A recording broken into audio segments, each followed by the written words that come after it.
বিদ্যুৎ বিল বকেয়া থাকার অজুহাতে পানীয় জলের সরবরাহ বন্ধ হয়ে যাওয়ায় চরম দুর্ভোগে পড়েছেন পূর্ব বর্ধমানের মন্তেশ্বর ব্লকের তৈয়বপুর গ্রামের বাসিন্দারা। পানীয় জলের তীব্র সংকট ও অনিয়মের বিরুদ্ধে ক্ষোভ উগরে দিতে সোমবার মন্তেশ্বর ব্লক উন্নয়ন আধিকারিকদের অফিসে স্মারকলিপি জমা দেন গ্রামবাসী।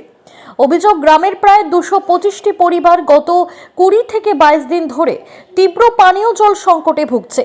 স্থানীয় জল সরবরাহ প্রকল্পের বিল পরিশোধ না করায় বিদ্যুৎ দপ্তর সংযোগ কেটে দিয়েছে, যার ফলে পঞ্চায়েতের জল সরবরাহ সম্পূর্ণ বন্ধ। গ্রামবাসীদের দাবি, প্রতি পরিবার থেকে প্রতি মাসে 40 টাকা করে জলের বিল বা চাঁদা নিয়মিত সংগ্রহ করা হতো, কিন্তু অভিযোগের তীর তৎকালীন দায়িত্বে থাকা ব্যক্তিবর্গের দিকে। গ্রামবাসীদের অভিযোগ, সংগৃহীত টাকা সঠিক সময় বিদ্যুৎ দপ্তরে জমা দেওয়া হয়নি, ফলে প্রায় 3,27,000 টাকার বিপুল বিদ্যুৎ বিল বকেয়া থেকে যায় এবং বিদ্যুৎ দপ্তর সংযোগ বিচ্ছিন্ন করে দেয়। প্রশাসনের আশ্বাস, ভিডিও অফিস সূত্রে জানা গেছে গ্রামবাসীদের লিখিত আবেদন জমা নেওয়া হয়েছে। ব্লক প্রশাসনের পক্ষ থেকে আশ্বাস দেওয়া হয়েছে যে পুরো বিষয়টি খতিয়ে দেখতে দ্রুত তদন্ত করা হবে এবং পানীয় জল সরবরাহ স্বাভাবিক করার জন্য প্রয়োজনীয় ব্যবস্থা নেওয়া হবে। বলুন, তার কেটে দিয়েছে কেন? আপনার নাম কি? আপনি আজকে ভিডিও অফিসে দরখাস্ত দিয়েছেন, কি ব্যাপারে দিয়েছেন? কোথায়? তৈয়বপুরে। আচ্ছা, তৈয়বপুরে হঠাৎ জল বন্ধ হলো কেন?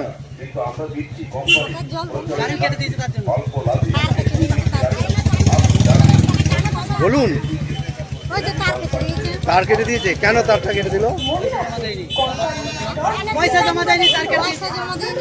কে? পয়সা জমা দেয় নাই?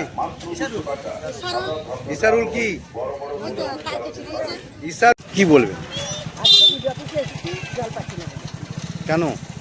জল ইলেকট্রিক কেটে দিয়েছে, কারেন্টের তার কেটে দিয়েছে, তারই জন্য পানি পাচ্ছি না আমরা।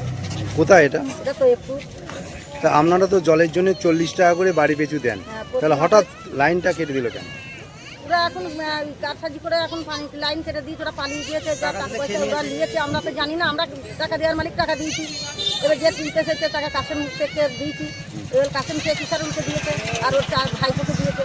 এইবেলা আমরা তো জানি না, আমরা মনে করছি টাকা দিয়েছি, টাকাও জমা দিয়ে দেয়। এইবেলা এসে হরম করে দেখছি কারেন্টের বিল কেটে দিয়ে। কাকে দাবি করছেন? আমরা দাবি করছি, ভিডিও এসে দাবি করছি, আর ওই যে টাকা যে দিয়েছে সে তাকে ভিডিও চাপ দিক। কে টাকা নিয়ে আত্মসাৎ করেছে মনে হচ্ছে? ওটা ইসারুল আর ওই ফিরোজ আর কাসেমের হাতে আমরা দিয়েছি। কি নাম আপনার?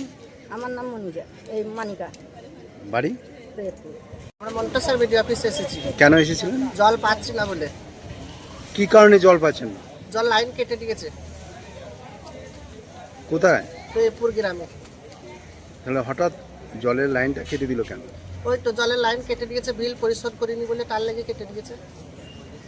তা আপনারা তো জলের জন্য প্রতি বাড়ি আমরা প্রত্যেক বাড়ি প্রত্যেক মাসে আমরা 40 টাকা করে জমা দিয়েছি।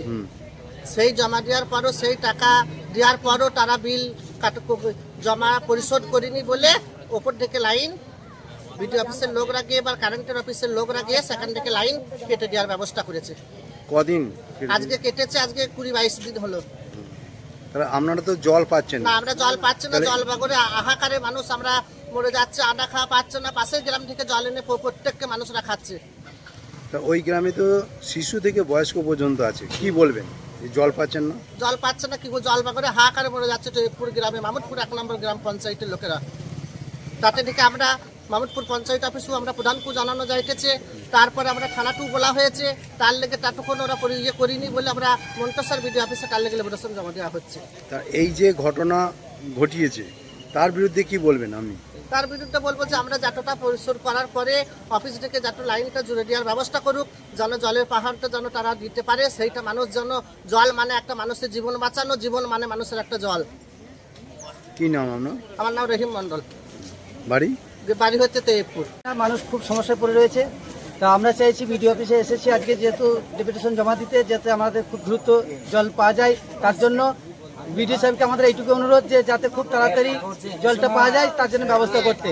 আর যে বিল দেয়নি, কারেন্টের বিল দেয়নি, 3,27,000 টাকা বিল বাকি রয়েছে, যে দেয়নি তার বিরুদ্ধে আইনতভাবে খুব দ্রুত ব্যবস্থা নেওয়ার ব্যবস্থা করুন।